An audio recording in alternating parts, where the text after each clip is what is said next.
ಸಾಧಕರಿಗೆ ಸನ್ಮಾನ ಮಾಡಿದಾಗ ಅವರ ಸಾಧನೆಗೆ ಮತ್ತಷ್ಟು ಹುರುಪು ಬರುತ್ತದೆ ಹಾಗೂ ಇತರರಿಗೂ ಆಸಕ್ತಿ ಬರಲು ಕಾರಣವಾಗುತ್ತದೆ ಎಂದು ಶಾಸಕ ಡಾಕ್ಟರ್ ವೈ ಭರತ್ ಶೆಟ್ಟಿ ಹೇಳಿದರು.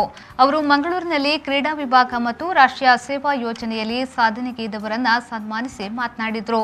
ಮುಂದಿನ ದಿನಗಳಲ್ಲಿ ಹೆಚ್ಚಿನ ಸಾಧನೆ ಮಾಡಿ ರಾಜ್ಯಕ್ಕೆ ಇನ್ನಷ್ಟು ಕೀರ್ತಿ ತರುವಂತಾಗಲಿ ಎಂದು ಹಾರೈಸಿದರು.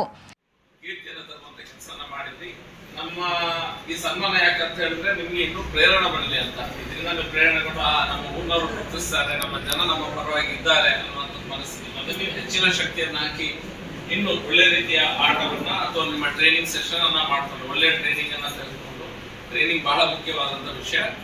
ಒಂದು ಬಹಳ ಮುಖ್ಯವಾದ ನಿಮಗೆ ಕಾನ್ಸಂಟ್ರೇಷನ್ ಮತ್ತೆ ವಿಲ್ ಪವರ್ ಮತ್ತೆ ಕಾನ್ಸಂಟ್ರೇಷನ್ ಇದ್ರೆ ಮತ್ತೆ ಉಳಿದದೆಲ್ಲ ಮೆಂಟಲಿ ಸ್ಟ್ರೆಂತ್ ಇದ್ರೆ ನಿಮ್ಗೆ ಮತ್ತೆ ಹೊಸ ಸಾಧನೆಗಳನ್ನ ಮಾಡ್ಲಿಕ್ಕೆ ಸಾಧ್ಯ ಉಂಟು.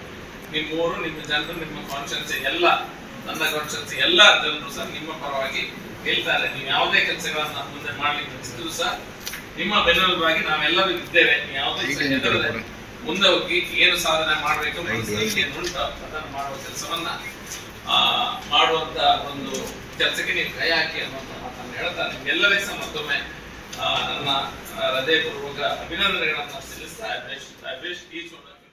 ಹರಿಯಾಣದ ರೋಹ್ಟಕ್ನಲ್ಲಿ ನಡೆದ ರಾಷ್ಟ್ರೀಯ ಮಟ್ಟದ ಕಿರಿಯರ ಥ್ರೋಬಾಲ್ ತಂಡದಲ್ಲಿ ಭಾಗವಹಿಸಿ ಕರ್ನಾಟಕವನ್ನು ಪ್ರತಿನಿಧಿಸಿ ಪ್ರಥಮ ಸ್ಥಾನ ಗಳಿಸಿದ ಚಿನ್ನದ ಪದಕ ಪಡೆದ ಸುರತ್ಕಲ್ನ ಶ್ರೀ ಮಾಲಿಂಗೇಶ್ವರ ಆಂಗ್ಲ ಮಾಧ್ಯಮ ಶಾಲೆಯ ಶ್ರೇಯಾ ಗುಣಶೇಖರ್ ಶೆಟ್ಟಿ, ಸ್ವಾತಿ ಶರತ್ ಶೆಟ್ಟಿ. ದೆಹಲಿ ಮತ್ತು ಛತ್ತೀಸ್ಗಢದಲ್ಲಿ ನಡೆದ ಥ್ರೋಬಾಲ್ನಲ್ಲಿ ಕಾಲೇಜು ವಿಭಾಗವನ್ನು ರಾಷ್ಟ್ರೀಯ ಮಟ್ಟದಲ್ಲಿ ಪ್ರತಿನಿಧಿಸಿದ ಮಂಗಳೂರಿನ doctor P Dayanand Pai, P Satish Pai ಸರ್ಕಾರಿ ಪ್ರಥಮ ದರ್ಜೆ ಕಾಲೇಜಿನ ಆಮಿಷಾ, ಗೋವಿಂದಾಸ್ ಕಾಲೇಜಿನ ನಮೃತಾ ನಾಯಕ್ ಹಾಗೂ ಗೋವಿಂದಾಸ್ ಕಾಲೇಜಿನ ವಿದ್ಯಾರ್ಥಿನಿ ರಾಷ್ಟ್ರೀಯ ಸೇವಾ ಯೋಜನೆಯ 2019-20ನೇ ಸಾಲಿನ ಅತ್ಯುತ್ತಮ ಸ್ವಯಂ ಸೇವಕಿ ಪ್ರಶಸ್ತಿ ಪುರಸ್ಕೃತೆ ಬಿಂದ್ಯಾ ಎಲ್ ಶೆಟ್ಟಿ ಅವರನ್ನ ಶಾಸಕರು ಸನ್ಮಾನಿಸಿದರು.